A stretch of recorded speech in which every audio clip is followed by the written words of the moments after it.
Muy buenos días, hermanos. Que el Señor les bendiga y les guarde. Haga resplandecer su rostro sobre cada uno de ustedes. Quisiera darle las gracias una vez más a ustedes, a los pastores, a nombre de mi familia y de nuestra iglesia, por habernos invitado una vez más. Hace unos años estuve aquí. No creo que tenía barba y no tenía tantas canas en la barba. Gracias por la invitación para la charla del viernes, y gracias porque a pesar de, me permitieron predicar otra vez hoy. De verdad que los líderes de esta iglesia están muy llenos de gracia, porque con todos los disparates que ustedes oyeron de mí el viernes, yo no sé cómo me pidieron otra vez estar aquí. De hecho, cuando venía de la oficina para acá, el pastor Sujé le dice al pastor Lester: hay que cablearlo. Y yo dije: eso es que me falta uno. Y yo sabía que él se iba a dar cuenta. Pero aquí estamos. Gracias, mis hermanos. Y les voy a pedir que me acompañen en sus Biblias a la carta de Pablo a los Filipenses, capítulo 1. Vamos a estar enfocándonos específicamente en los versos 20 y 21. Una porción que se estuvo leyendo en la lectura al principio, pero vamos a enfocarnos en estos textos. Los vamos a leer nuevamente y vamos a orar inmediatamente para que Dios bendiga el desarrollo de esta prédica. Dice así la palabra de Dios: conforme a mi anhelo y esperanza de que en nada seré avergonzado, sino que con toda confianza, aún ahora, como siempre, Cristo será exaltado en mi cuerpo, ya sea por vida o por muerte. Pues para mí el vivir es Cristo y el morir es ganancia. Vamos a orar. Padre nuestro que estás en los cielos, nosotros te honramos, te alabamos y te bendecimos, porque tú eres bueno, porque para siempre es tu misericordia. Oh Señor, tú eres bueno para con el verdadero Israel, para con aquellos que son puros de corazón, limpios de corazón. En cuanto a nosotros, tenemos muchas razones por las cuales pedirte perdón, porque si somos honestos, tenemos que admitir que en nuestro corazón hemos abrazado otras cosas por encima de ti. Hemos sido llevados y arrastrados por la envidia, por los arrogantes y los impíos de este mundo. Y hemos incluso llegado a pensar que en vano hemos lavado nuestras manos en inocencia. Y mucha amargura se ha generado en nuestros corazones. Oh Padre, perdónanos, porque hemos sido como bestias delante de ti.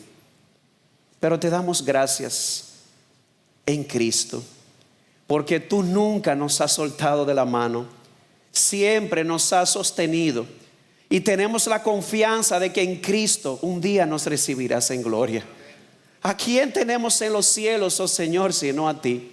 Y fuera de ti nada deseamos. Por eso te rogamos, sé tú nuestra visión, sé tú nuestra pasión, sé tú nuestro deleite. Ayúdanos, oh Señor, de tal forma que al salir de este lugar salgamos un poquito más parecidos a Jesús que como llegamos. Y por eso te rogamos que tú me ayudes a ser fiel a la letra y al espíritu de este texto, y a poder transmitirlo con pasión. Porque, oh Señor, tu poder se perfecciona en nuestra debilidad. Te rogamos también por aquellos que están aquí o que nos estarán escuchando en la virtualidad, que por tu palabra y por la obra de tu Espíritu tú les muestres la hermosura de Jesús, de tal manera que salgan de este lugar confesando con sus bocas que Jesús es el Señor y creyendo en sus corazones que tú le levantaste de entre los muertos. ¿Qué más decir, oh Señor? Ayúdanos y que venga pronto el Señor Jesús, porque te lo rogamos en sus méritos. Amén. La pasión del cristiano. Entre los años 1966 al 1969, un cristiano de la China continental fue capturado por unos agentes comunistas. Su nombre era Michon Mioa y fue capturado precisamente por su fe en Jesús. Y en una ocasión, mientras él estaba siendo interrogado, uno de los soldados o uno de los agentes comunistas quiso forzarlo, golpeó la mesa con mucha fuerza y le dijo: niega tu fe. Y estas fueron las palabras del hermano Michon: Jesús es el Salvador de mi vida, no puedo obedecer tu voz. Y como era de esperarse, ustedes podrán imaginar el precio de esa decisión en gracia de permanecer fiel. El hombre fue abandonado por su esposa. El hombre fue culpable o culpado nacionalmente como un desertor, como un traicionero a la patria. Fue arrestado por 15 años y mientras estaba en la cárcel fue golpeado varias veces de una manera brutal.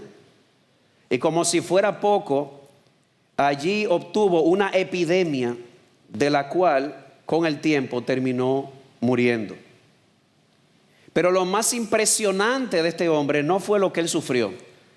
Lo más impresionante de este hombre es cómo, a pesar de tales cosas, mantuvo su gozo en el Señor. Dice la historia que él hizo suyo este famoso salmo que dice: ¿a quién tengo en los cielos sino a ti? Un hombre que lo había perdido todo.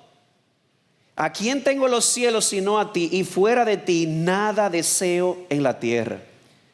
De hecho, el meditar en este salmo constantemente no solamente le dio fuerzas para gozarse, sino que también fue la inspiración para componer muchos himnos desde allí.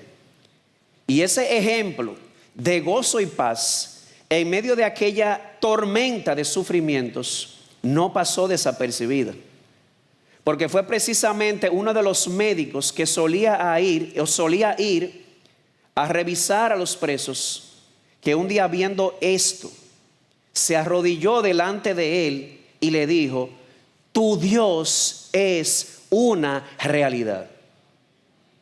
Amados hermanos, por la gracia de Dios, nosotros los creyentes hemos encontrado el tesoro de nuestras almas, Jesús. Él es el sol del sistema solar de nuestras vidas. Él es quien satisface los anhelos más profundos del alma. Por lo tanto, nuestra mayor pasión, el deseo más ardiente que debería quemar nuestros corazones es este: poder vivir de tal forma que se vea en nosotros, o sea mostrada en nosotros, la magnitud de su grandeza, la magnitud de su valor. Y de eso se trata este texto que hemos leído.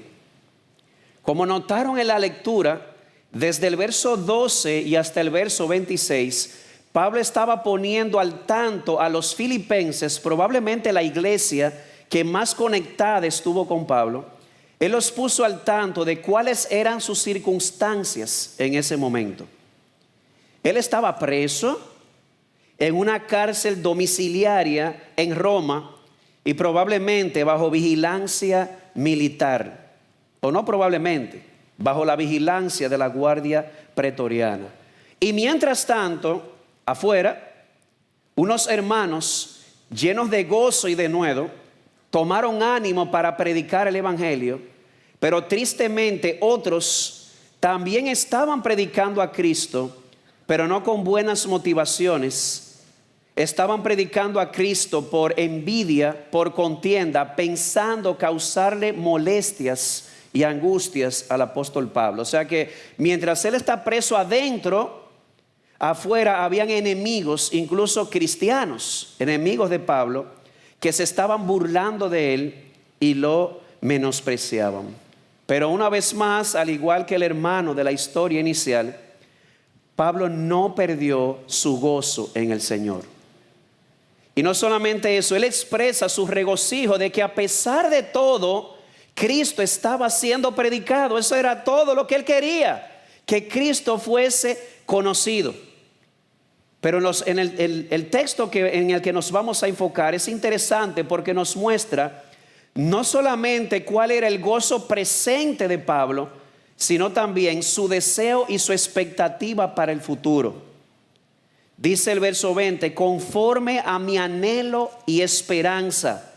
De modo que Pablo no habla solo de su gozo presente, sino también de un anhelo y una esperanza que él deseaba ver cumplida en su vida a partir de ese momento. Y como siempre, dice él, había sucedido. Y toda la información de este texto que hemos leído, lo vamos a ver en dos partes. Primero, vamos a ver cuál era ese anhelo y esperanza que ardían en el corazón de Pablo. Y vamos a ver de qué forma él pensaba cumplir ese deseo o ese anhelo y esperanza. Comencemos con lo primero. Analicemos brevemente cuál era el anhelo de Pablo, cuál era su esperanza. Dice nuevamente el verso 20, leo, conforme a mi anhelo y esperanza. Miren, hay personas de las cuales usted puede conocer los deseos más profundos por la forma en que hablan, por la forma en que actúan. No creo que a Jonatán le tomó mucho tiempo darse cuenta cuál era el anhelo o el deseo que quemaba el corazón de David, porque escuchó a David hablar con tanta pasión acerca del Dios de Israel. Pero a veces ese deseo, esa pasión interna no solamente se manifiesta por cosas que decimos, por cosas que hacemos, sino también porque explícitamente las expresamos. Y eso es lo que Pablo hace aquí. Si fuésemos a tomar una radiografía de Pablo, esa radiografía revelaría un anhelo que estaba quemando su corazón, una esperanza que lo estaba consumiendo. Y hay tres cosas sobre ese anhelo y esa esperanza que quiero resaltar. Primero, su intensidad.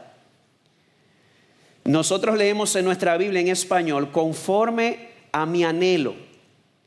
Pero espero, amado hermano, que usted sepa y crea que esto no era un simple anhelo, no era un simple deseo, no era un simple afán, ansiedad o empeño.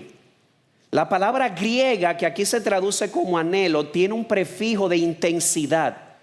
No era un simple anhelo, era un gran anhelo de manera intensiva. Y esa es la razón por la cual la Nueva Versión Internacional traduce conforme a mi ardiente anhelo.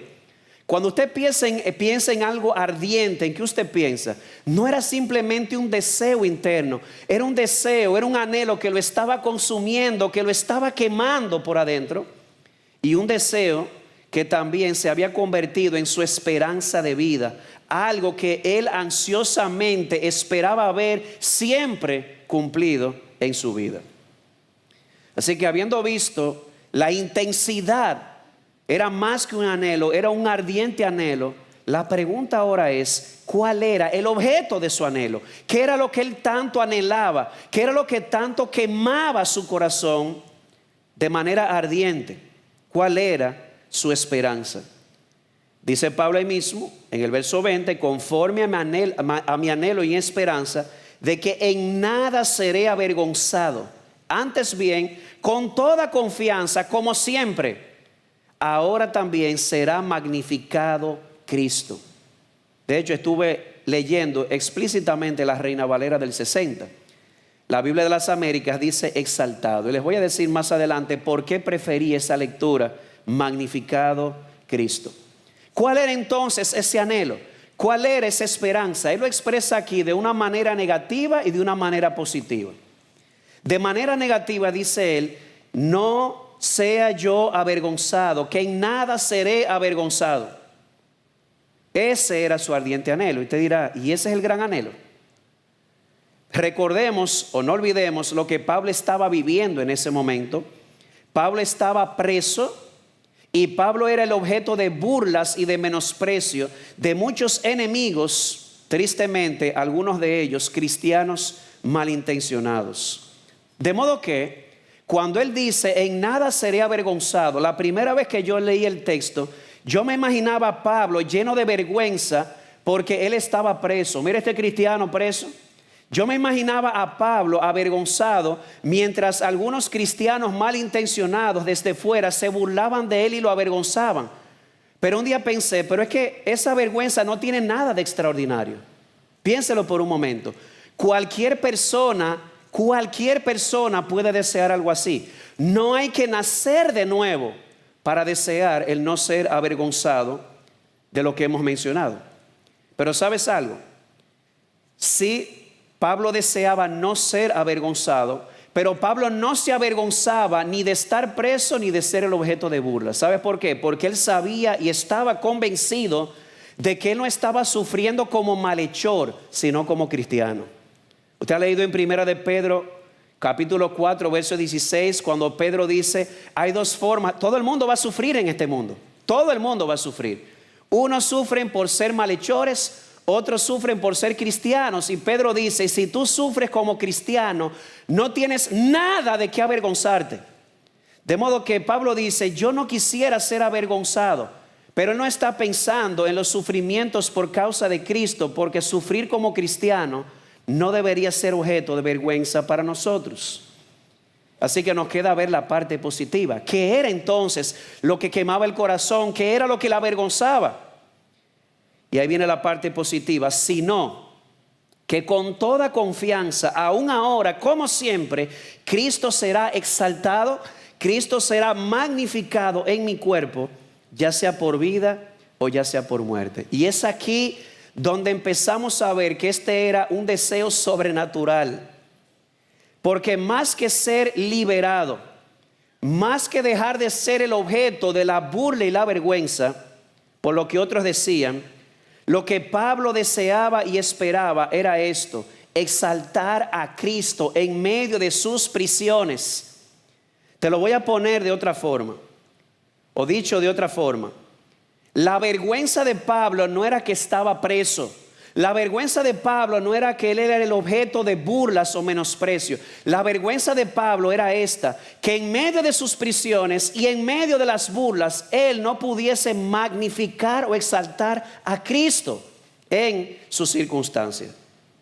Lo voy a ilustrar de esta forma.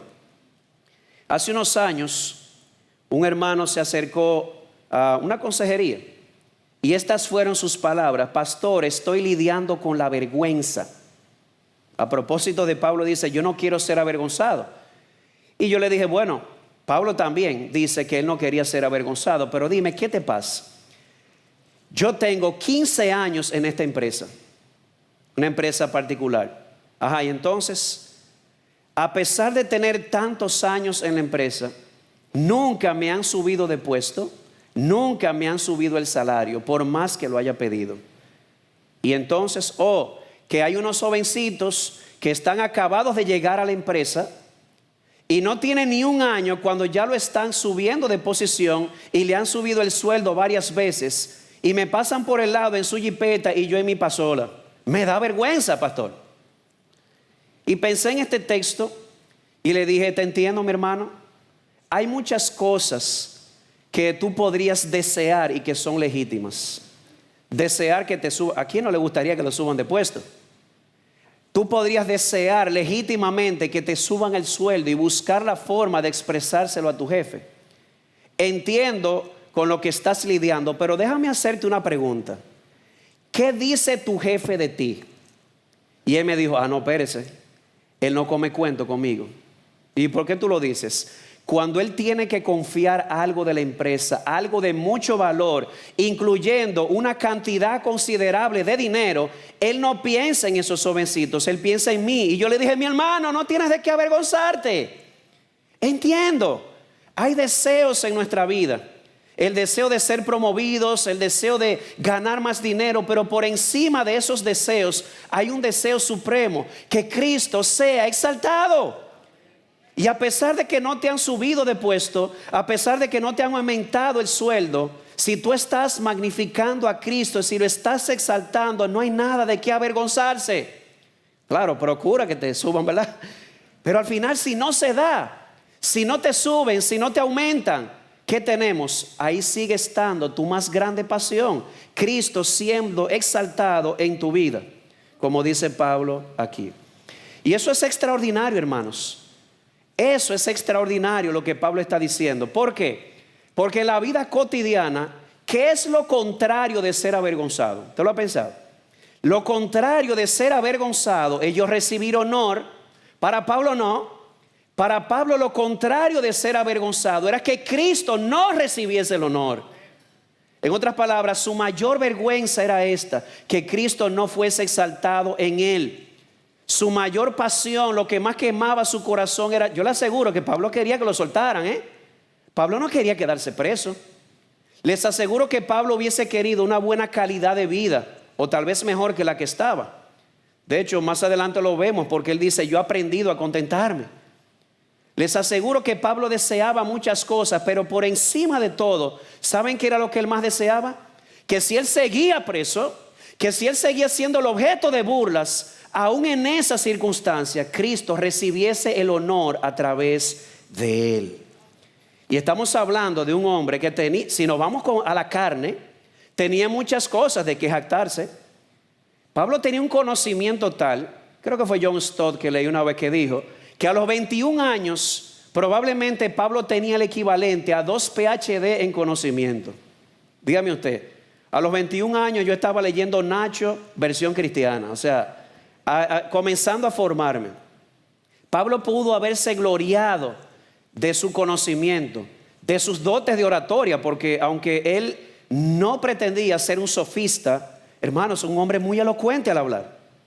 Su nacionalidad, dice él, yo soy israelita, de la tribu de Benjamín, un hombre muy comprometido con la religión.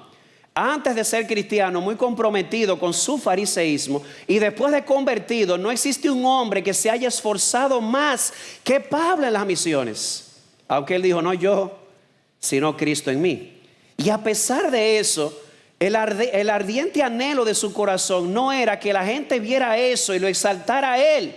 Su ardiente anhelo es que la gente viera eso, exaltara al Cristo de él. Eso era lo que consumía su corazón. ¿Tú te imaginas por un momento un hogar, una iglesia, una nación donde cada persona desea muchas cosas, pero sobre todo su más ardiente anhelo y deseo sea ese? Que pase lo que pase, quiero ser un instrumento a través del cual Cristo sea exaltado. Pero no hemos terminado. ¿Cuál era la naturaleza de ese anhelo? La pregunta es, ¿qué significa en el texto exaltar a Cristo?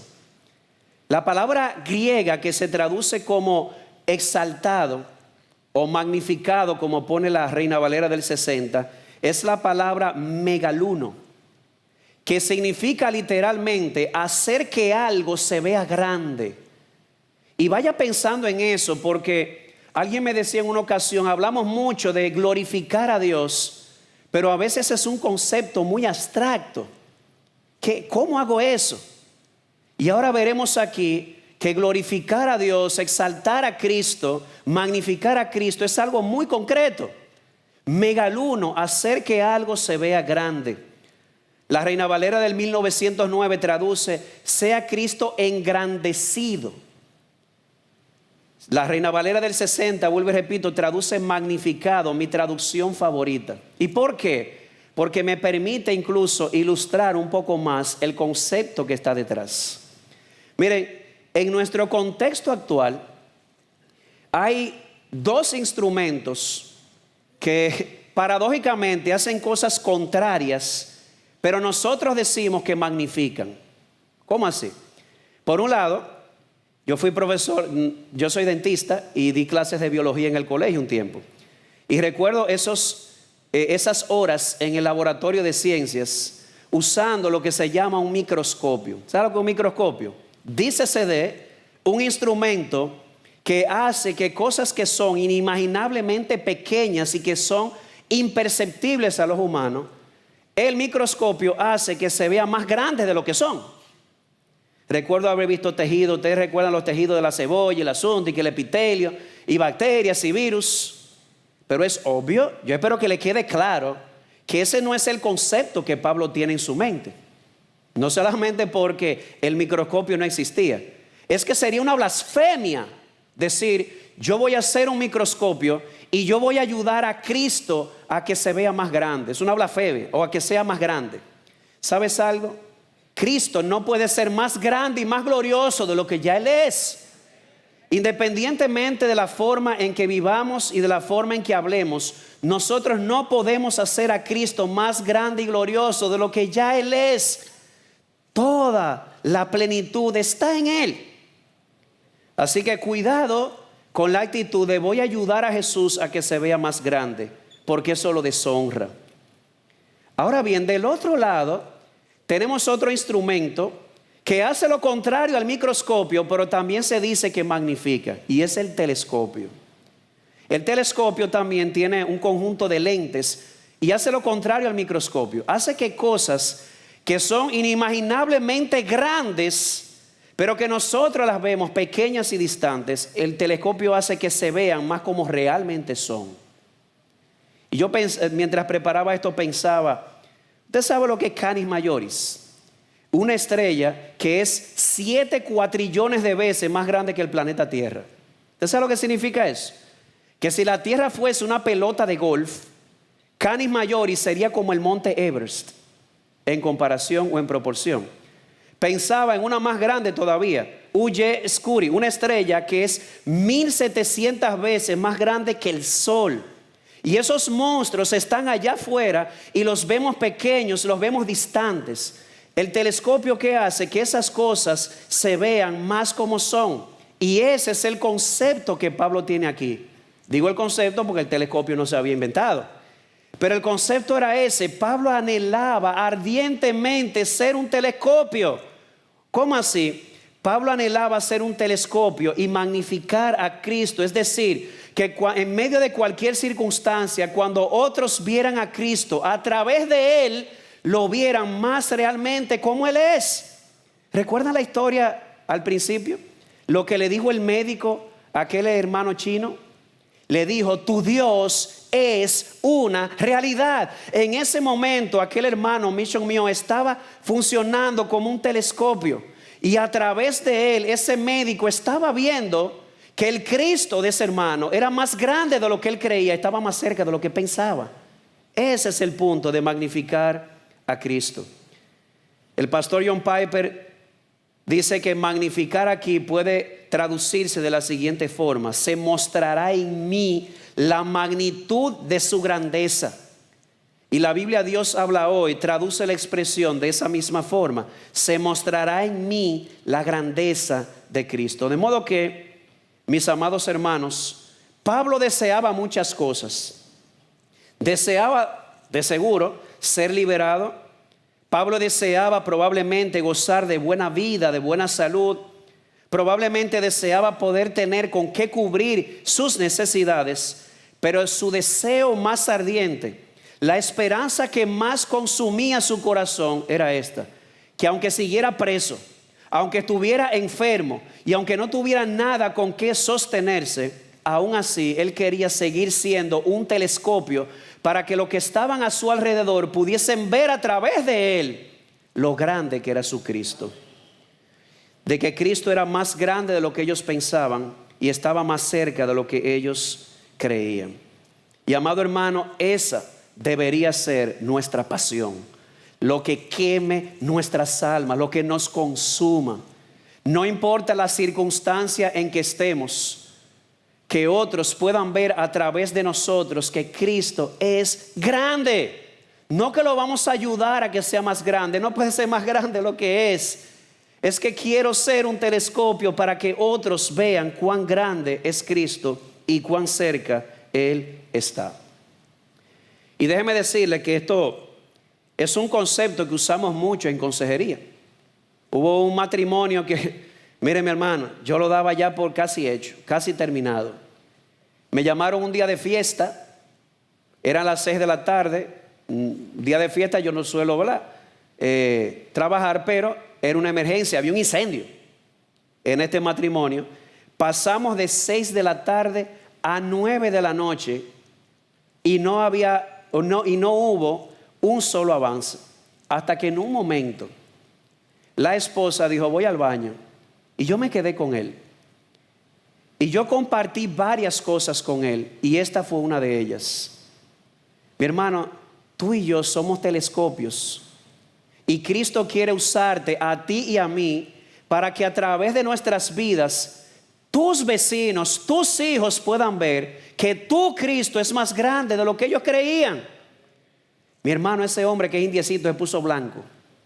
Un concepto fue suficiente y me dijo: yo no quiero ser una caricatura de Dios, yo quiero ser un telescopio y no empañado. Yo quiero que mis hijos vean que Cristo es grande aún en las dificultades matrimoniales. Señor, Él no ha vuelto a consejería y yo contento.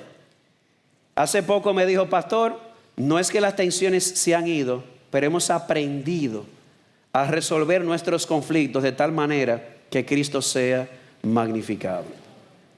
Ahora bien, ¿de qué manera? Hemos visto que Pablo tenía un ardiente anhelo que lo estaba quemando. Que ese anhelo era no ser avergonzado, sino que fuese cual fuese su situación, Cristo fuese exaltado o magnificado, es decir, ser un telescopio a través del cual otros vieran lo grande que es Cristo. La pregunta es cómo lo vamos a hacer. Y es ahí donde entra la segunda parte del verso 20 y el verso 21. O por vida o por muerte será exaltado Cristo en mi cuerpo, ya sea por vida o por muerte, pues para mí el vivir es Cristo y el morir es ganancia. Lo primero que vemos aquí es que Pablo anhelaba, deseaba y esperaba magnificar a Cristo en su vida o por vida. Y eso levanta la pregunta: ¿cómo podemos magnificar a Cristo en vida?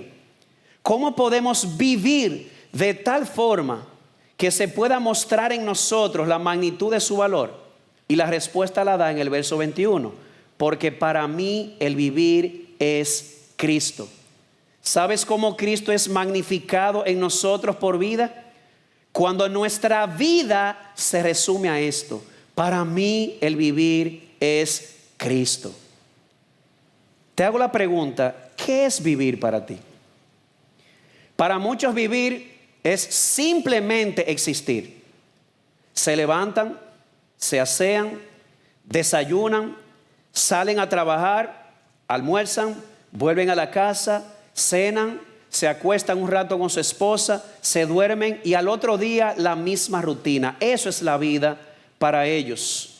Nunca se detienen ni un solo segundo para preguntarse qué es la vida. Ellos simplemente van de un día a otro. Para otros, la vida es simplemente una experiencia epicúrea. ¿Y qué es eso? Bueno, dado que mañana moriremos, entonces hoy vamos a comer y vamos a beber. Dicho de otra forma, estas personas se centran más en vivir que en la vida misma. Y por esa razón ellos ven la vida simplemente como una oportunidad más para el placer, para el sueño americano. Para otros, la vida no es más que una experiencia estoica. ¿Y qué es eso? Bueno, dado que la vida está llena de tantos problemas, de tanto dolor, tanto sufrimiento, lo único que nos resta es esto: aguantarnos, soportar, resignarnos a la vida y hacerle frente. De modo que terminan viendo la vida simplemente como un batallar contra las vicisitudes de este mundo. Y aquí voy a dar una nota al margen. Alguien me decía: pero Pablo era estoico. ¿Tú no has leído el capítulo 4? Que él había aprendido a vivir cualquiera que fuese su situación. Sí, pero eso no era estoicismo. Pablo no se estaba resignando. Pablo se estaba contentando. Son dos cosas distintas. Pablo no se resignaba a la vida. Pablo estaba contento. ¿Saben por qué estaba contento? porque lo que él más atesoraba, nadie se lo iba a quitar. ¿Ves? No es lo mismo ni es igual. Para otros la vida es una experiencia cínica. ¿Cómo así? Dado que no hay esperanza, porque este mundo va de mal en peor, entonces lo que nos resta es vivir de una manera desfachatada y sin vergüenza. Escúchame que use este ejemplo, pero veo mucha filosofía en ciertas películas de superhéroes. Y hay una película, Batman el Caballero de la Noche, donde el Guasón dice algo que me llamó mucho la atención. Y abrimos un debate de esa frase a propósito de esta vida cínica y desfachatada. Él decía, mira la sociedad, no hay esperanza. Así que muere siendo un héroe o vive lo suficiente como para convertirte en un villano. En otras palabras, no hay esperanza, lo que nos resta es vivir de una manera desfachatada. Para otros la vida no es más que una experiencia mística, una experiencia dualista. Hay personas que dicen, el problema de este mundo se resuelve a la carne, al cuerpo. Así que para ellos la vida consiste en buscar un éxtasis saliendo de la carne, que a propósito está muy de moda otra vez la filosofía oriental. Personas que quieren una espiritualidad, pero la quieren sin Dios. Una experiencia para olvidarse del deseo, algo que es imposible, y de esa manera salir de este mundo, pero sin Dios. Para otros la vida no es más que una experiencia humanista. ¿Cómo así? Estas personas piensan literalmente que el universo de manera caprichosa nos vomitó en la tierra. Llegamos. Bueno, ya yo estoy aquí, ya yo existo. Así que ahora lo que me resta es yo buscar mi significado, mi propósito. Eso es existencialismo. Y a partir de ahora lo que vamos a hacer es vivir para cambiar y mejorar al género humano y elevarlo. ¿Y por qué no buscar una residencia en otro planeta? Para otros, y esto lo voy a decir con más detenimiento, la vida no es más que una experiencia religiosa. Para otros, la vida no es más que lo que ellos hacen por Cristo. Y aquí me voy a detener. Hablaba con alguien, creo que con los pastores el miércoles en la reunión, compartiéndoles lo que iba a predicar aquí el domingo. Y yo les decía, yo me he preguntado, yo disfruto predicar, yo disfruto enseñar, yo disfruto ser pastor, lo amo. Pero ¿qué va a pasar el día que Cristo diga no más? Yo lo pensé, ese día, ¿qué voy a decir? Para mí el vivir es ¿qué? Porque ese día se va a demostrar si para mí el vivir era el ministerio. A propósito de una pregunta que hicieron el viernes, si el ministerio se puede convertir en un ídolo. Claro que sí.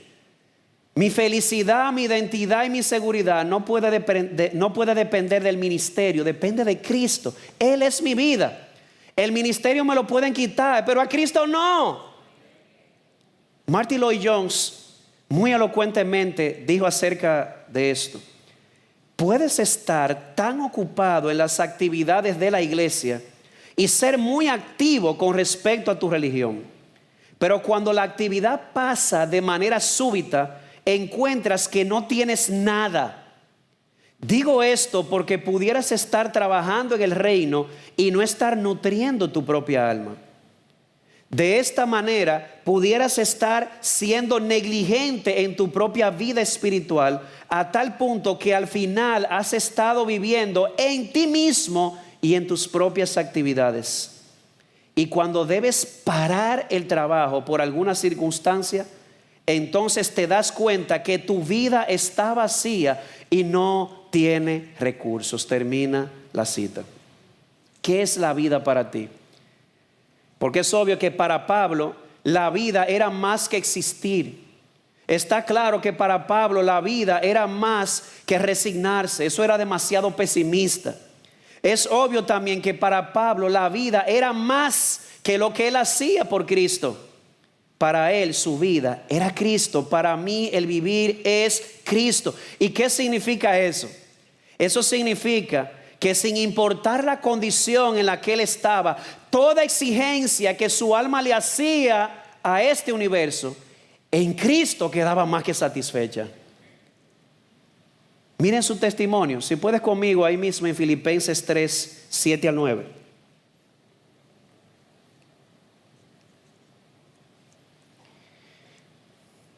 dice parte de su testimonio. Pero todo lo que para mí era ganancia, lo he estimado como pérdida por amor de Cristo. Y aún más, yo estimo como pérdida todas las cosas en vista del incomparable valor de conocer a Cristo Jesús, mi Señor, por quien lo he perdido todo y lo considero como basura a fin de ganar a Cristo y ser hallado en Él, no teniendo mi propia justicia derivada de la ley, sino la que es por la fe en Cristo, la justicia que procede de Dios sobre la base de la fe. ¿Qué era Cristo para Pablo? Cristo lo era todo. Cristo era su Salvador. ¿Y dónde dice aquí que era su Salvador? ¿No viste en el verso 9 cuando él dijo que toda la justicia que él necesitaba para que Dios lo aceptara estaba en Cristo? Él no tuvo que trabajar. Él no tuvo que cumplir la ley para ganar esa justicia. Jesús obró y fue obediente hasta la muerte. Y esa justicia, dice Pablo, ahora es mía. La salvación se la debía a Cristo. Y no solo su Salvador. Dice aquí en el verso 8, Cristo Jesús, mi Señor. Jesús era el Señor de su vida. Él era el sol del sistema solar de su vida. Mira, los planetas de Pablo, como su sexualidad, sus pensamientos, sus relaciones, su influencia, sus deseos, sus palabras, todos esos planetas giraban alrededor de Cristo. Porque no solamente era su Salvador, era también su Señor. Pero esto no ha terminado. Jesús era su tesoro también. Dice Pablo aquí, por amor del cual lo he perdido todo y lo tengo por basura, literalmente por estiércol. En comparación a Cristo, todo lo demás palidecía de insignificancia. Ahora entendemos a Asaf cuando dijo: ¿a quién tengo los cielos sino a ti? Y fuera de ti nada deseo en la tierra.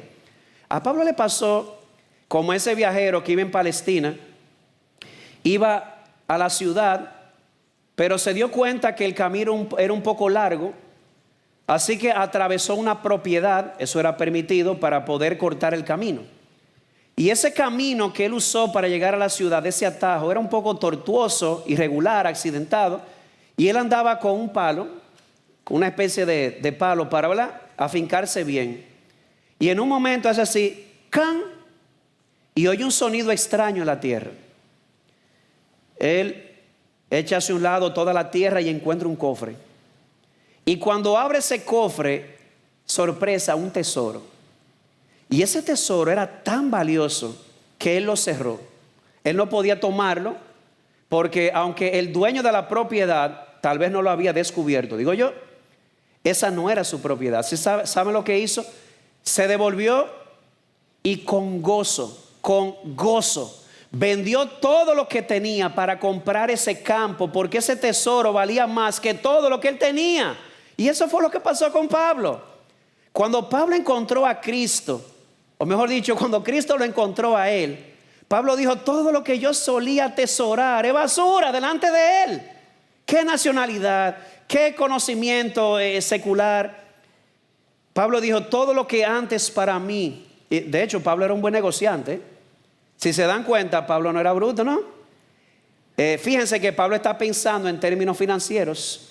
Es que cuando él comparó el gozo y la plenitud que Cristo le daba y lo comparó con todo lo que él valoraba antes de ser creyente, él dijo: ay no, aquí hay más ganancia. Esto es de mucho más valor, satisfacción. De modo que todo palideció de insignificancia. Y por eso Pablo dedicó su vida a conocer más a ese Cristo. Porque déjame decirte algo. Tú y yo hemos encontrado a Jesús y hemos visto su hermosura, su grandeza, y nos hemos deleitado, pero aún hay más. Las riquezas de Cristo no se acaban. Y por eso es que Pablo dice en los versos 10 y 11 de Filipenses 3 que su ardiente anhelo era seguir conociéndole a Él, el poder de su resurrección. Y no solamente eso, Pablo ardía en su corazón para que otros también encontraran a ese Jesús.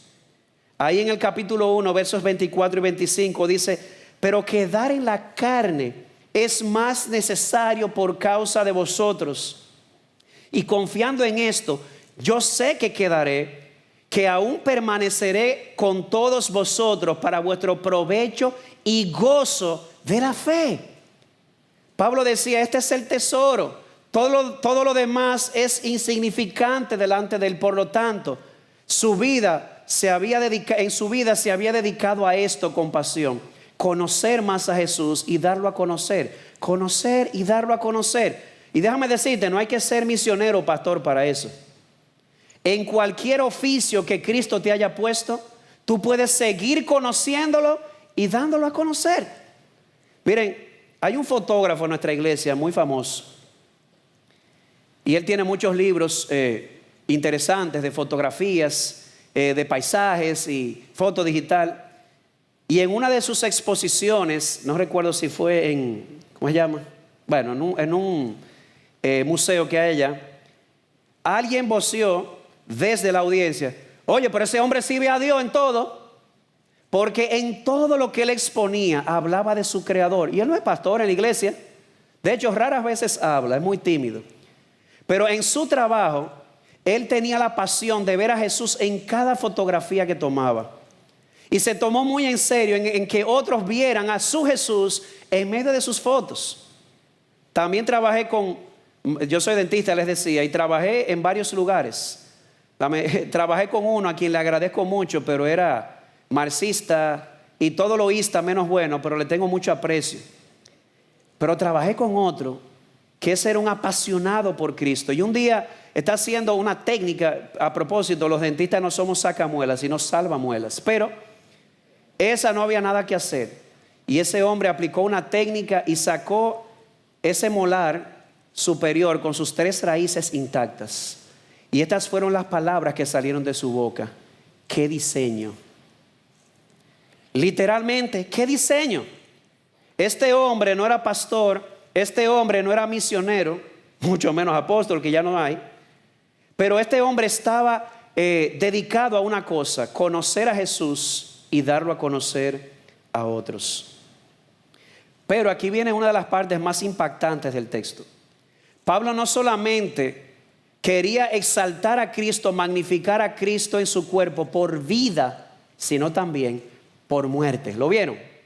Será magnificado Cristo en mi cuerpo por vida y por muerte. Y es aquí donde alguien se para y dice: bueno, mi hermano, ahí usted como que la complicó. ¿Cómo así? Yo entiendo que yo pueda magnificar a Cristo, exaltar a Cristo con mi vida, la forma en la que vivo, pero en la muerte. O sea, la muerte no hace imposible el hecho de magnificar a Cristo. Podemos mostrar a otros el valor de Cristo por la forma en que morimos. ¿Es eso posible? Claro que es posible. No solamente Pablo lo dice.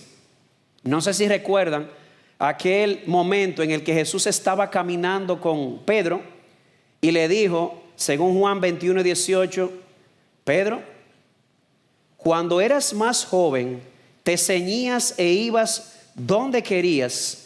Pero cuando ya seas viejo, extenderás tus manos y te ceñirá otro y te llevará donde no quieras. Y agrega Juan de manera inspirada un comentario explicativo. Esto dijo dando a entender con qué muerte había de glorificar a Dios. Mi hermano, sí, es posible exaltar a Cristo no solamente por cómo vivimos, sino también por cómo morimos. ¿Y cómo se hace eso? Verso 21. Porque para mí el vivir es Cristo y el morir es ganancia. Cristo es magnificado en nuestra muerte cuando podemos verla ahí frente a nosotros y aún así decir ganancia. ¿Ay, por qué ganancia? Porque voy a estar con Cristo, lo cual es muchísimo mejor. Dice Pablo más adelante. Y alguien podrá pensar, esto es absurdo. ¿Cómo se le puede llamar ganancia a la muerte? Yo te entiendo tu pensamiento, porque la muerte es un enemigo, dice la Biblia.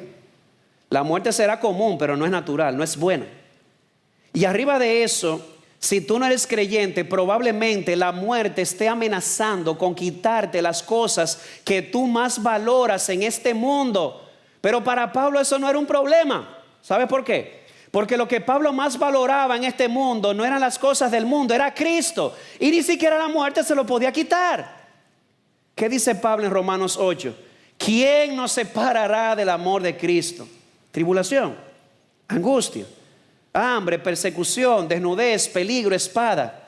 En todas estas cosas somos más que vencedores por medio de aquel que nos amó. ¿Y por qué? Porque estoy convencido de que ni la muerte, empezó por la muerte, ni ninguna otra cosa creada nos podrá separar del amor de Dios que es en Cristo Jesús.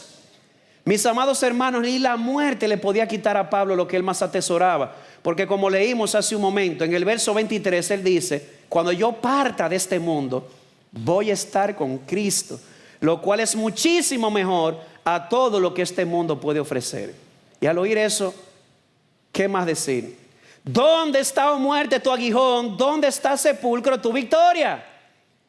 Mis amados hermanos, cuando el temor a la muerte nos aceche y nos ataque, recordemos esto: la muerte no puede quitarnos nuestro tesoro. A Cristo nadie nos lo va a poder quitar. Y yo quiero mencionarte algunos testimonios de personas que mostraron la magnitud del valor de Cristo en su muerte. Tenía una lista grandísima, pero lo voy a resumir a 4.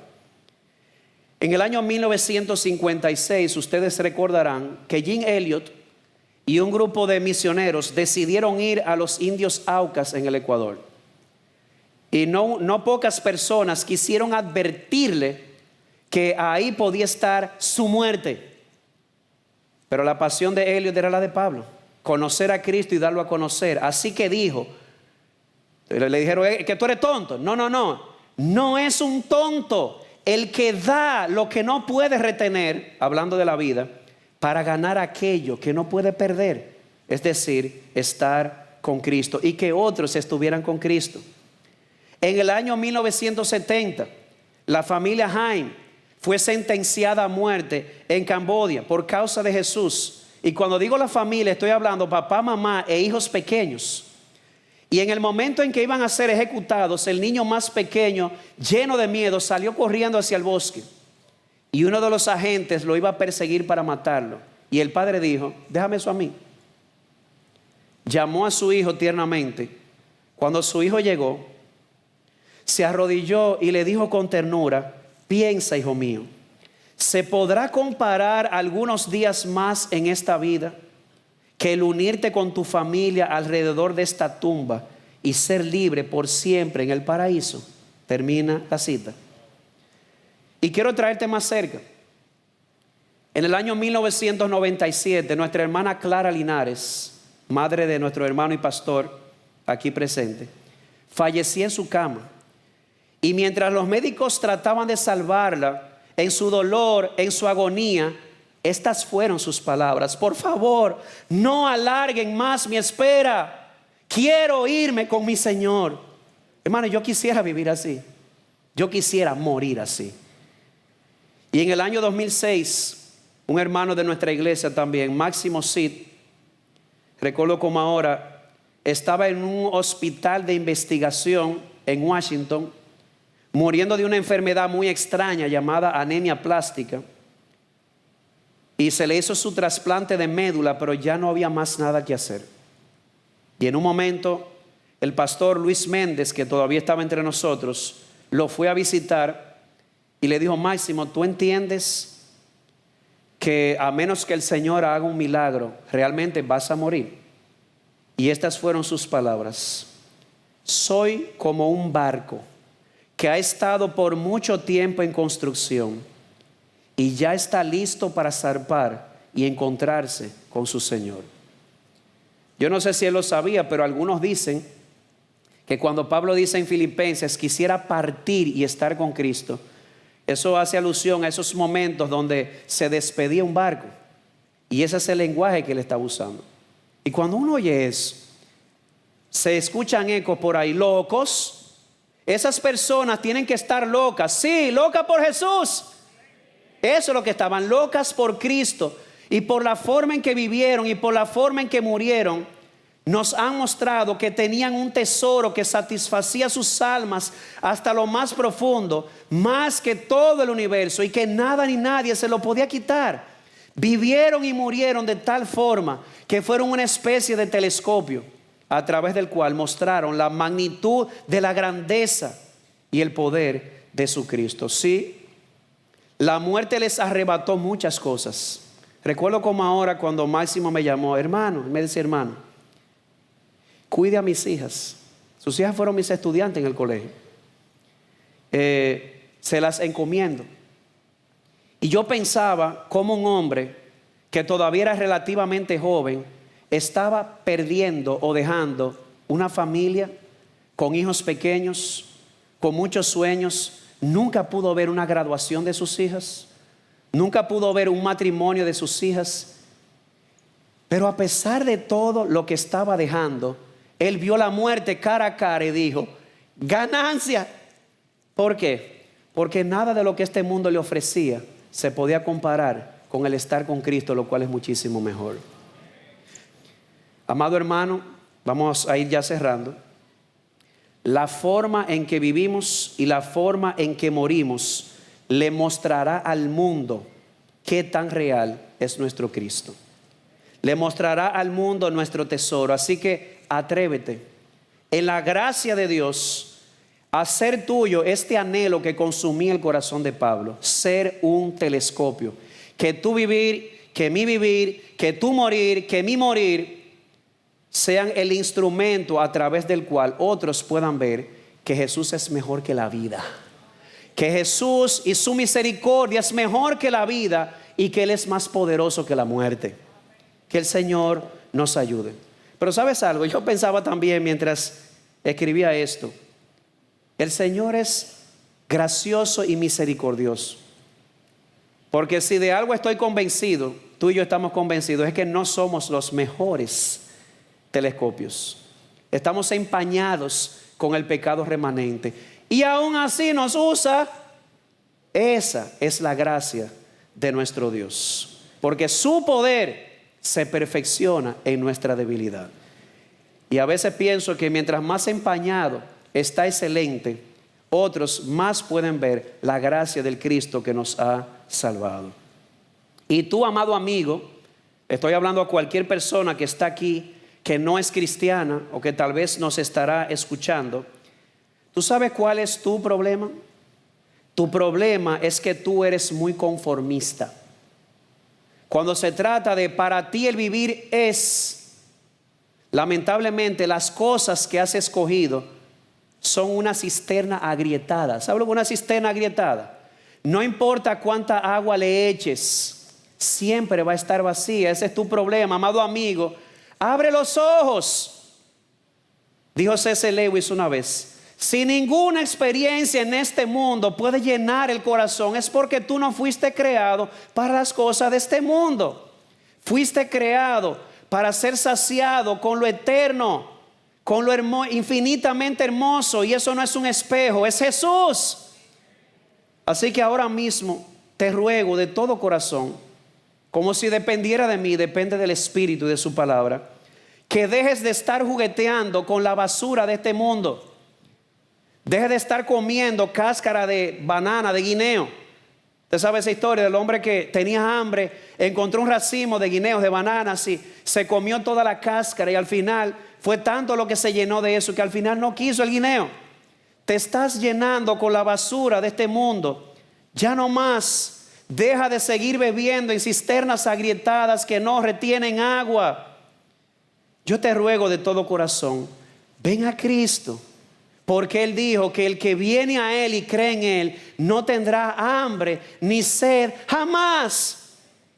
Él es la realidad que sacia nuestras almas. Toda la belleza que nuestras almas necesitan para estar satisfechas está en Él, y fuera de Él nada queremos en este mundo. Hermano, dígame, gracias por eso, pero tengo un problema. Ajá, ¿cuál es el problema? Usted sabe el tiempo que yo he pasado bebiendo de cisternas agrietadas. Me duele pensarlo. Haber bebido de otras cosas, haber comido de otras cosas antes que de Dios. Y realmente mi pregunta es, ¿hay esperanza para mí? Sí, hay esperanza para ti. Porque todo aquel que invoque el nombre del Señor será salvo. Este es el momento, esta es la oportunidad para tú expresar tu arrepentimiento y decirle, Señor, perdóname. Me he pasado toda mi vida dándote las espaldas, buscando mi satisfacción fuera de ti, pero ya no más. Ese es el primer paso. Ahora cree que Jesucristo pagó por tus pecados, porque a eso Él vino. Todo pecado será perdonado a los hijos de los hombres. Ven a Él, porque Jehová cargó en Él el pecado de todos aquellos que creen en Él. Por lo tanto, arrepiéntete, abrázalo y sal por esa puerta en esta mañana con ese ardiente anhelo y esperanza de que a partir de ahora no más vergüenza, sino que Cristo será magnificado en mi cuerpo, o por vida o por muerte. Sólido gloria.